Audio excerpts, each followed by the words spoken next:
Good day, global crypto enthusiasts. This is 88 Fantastic coming to you Monday, February 2nd, 2019. Before we get started with the video, I just wanted to make a comment. I've actually had some, finally, had some comments. We did a video a couple of weeks ago on Bitfinex and the possibility of it being insolvent. That is not my opinion. It was only the opinion of the article that we had responded to. So I appreciate all the comments, but it's not my opinion that Bitfinex is insolvent. I just simply reported on it. And don't forget, in the report, it also stated that Bitfinex also refused anybody to come in and look at their books. So they're still in the same group as Tether right now. It could be a possible ticking time bomb, or it could be absolutely solid, but you can't verify something unless it's actually verified. So anyways, let's forget about that. Let's get into this market. Last video, we talked when the market cap was sitting at 121 billion, and we were begging it to see it hit the 123 and maintain that level. Well, we saw $12 billion come into the market over the weekend, and look at this 24-hour volume trading. We are at 33 billion over the last 24 hours. Like, I was freaking before I went to bed last night, and this was only at 26.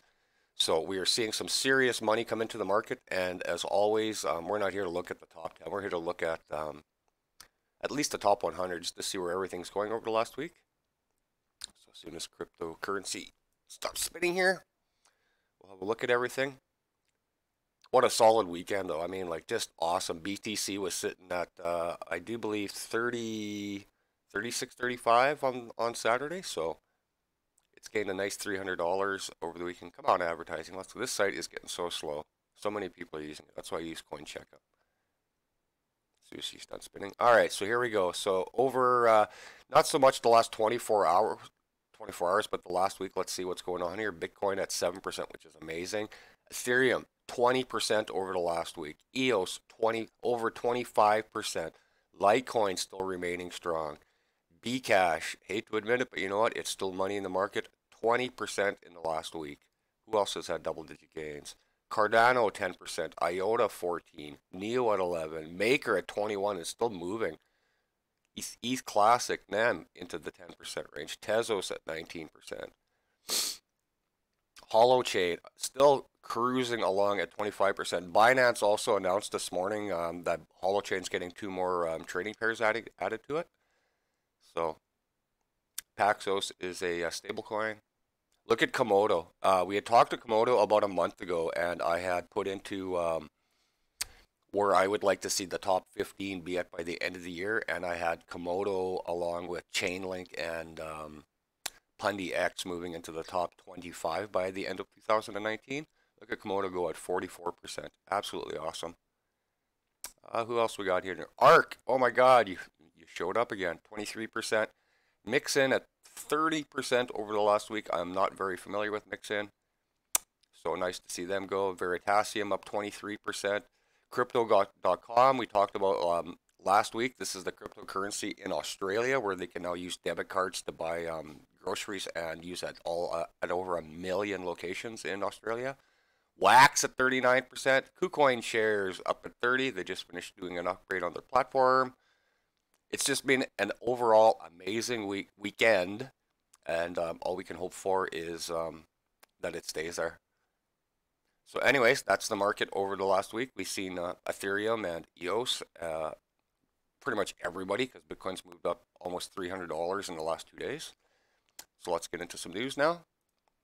This is from over the weekend. This is from EthereumWorldNews.com. Japanese Amazon Rakuten may soon start accepting cryptocurrencies. A new update pushed by e-commerce giant Rakuten has been compared to the Japanese Amazon looks to offer Bitcoin and cryptocurrency integration in the near future. According to earnings report published on February 12th, the company announced a major update for its mobile app platform Rakuten Pay, which is set to release later this month. The article continues going. I grabbed the wrong one here, but they've been talking about it, and if this does go through, it's going to be later in April. Let's just see if we can find some more on this. The article then goes on to say prices may continue to languish as market forces sway in the direction of forward Bitcoin growth, but adoption for top crypto appears to be trending towards an all-time high.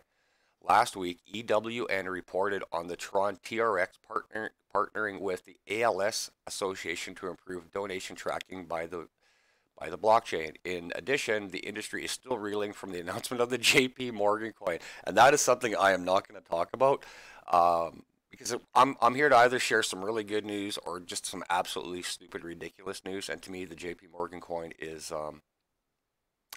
it's a scam. It's got to be a scam because now they're out to compete against the Ripple coin, and after they come out and absolutely smash crypto, this shows you how devious the bankers are. So.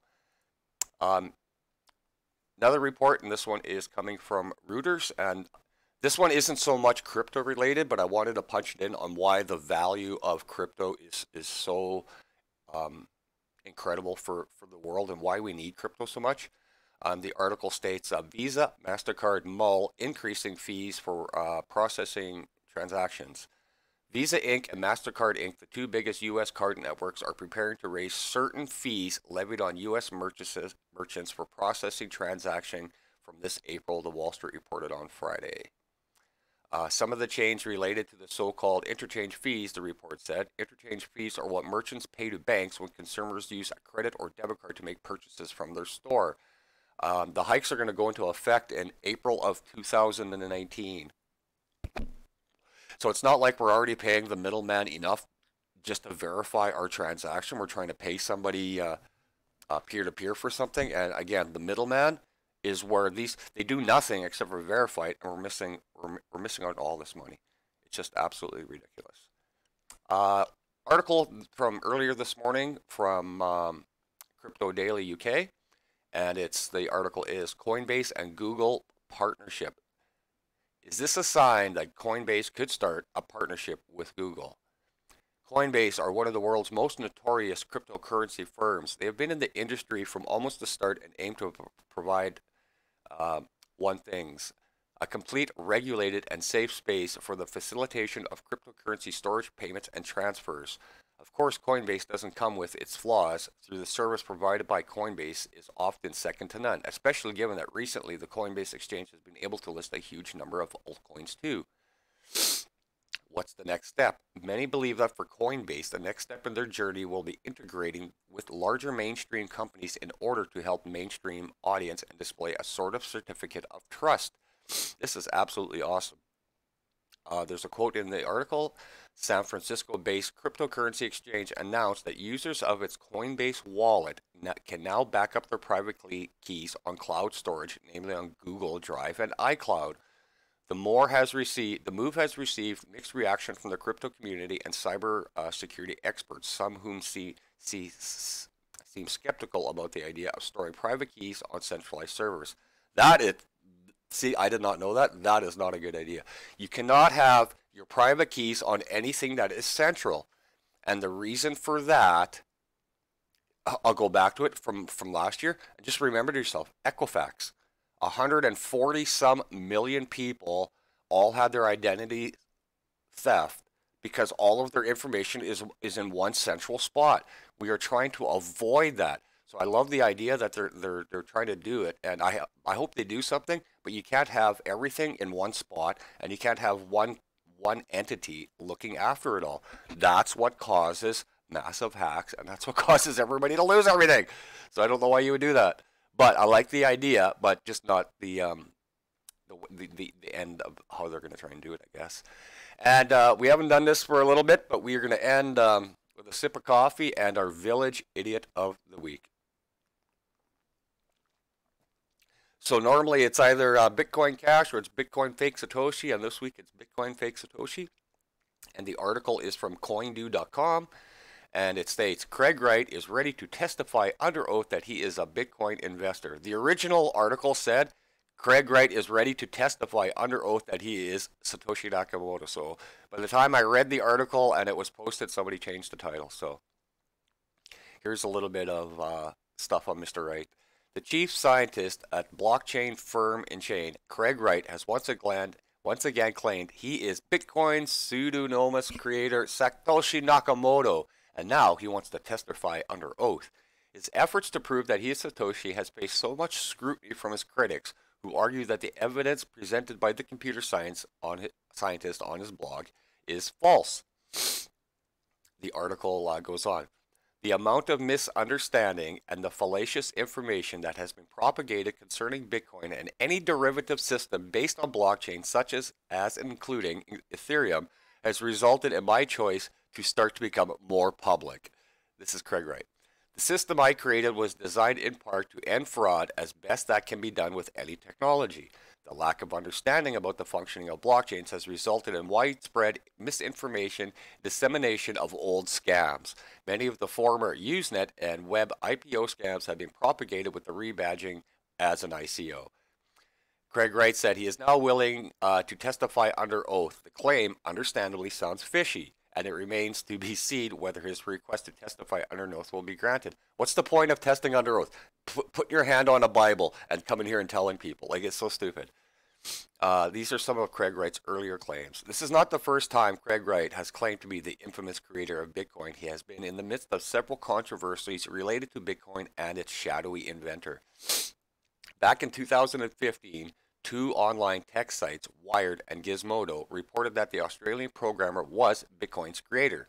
Back then, Mr. Wright didn't deny the report, even went ahead to give the Bitcoin community proof of his identity. To prove these claims, Craig signed a message from a private key which was believed to be owned by Satoshi Nakamoto.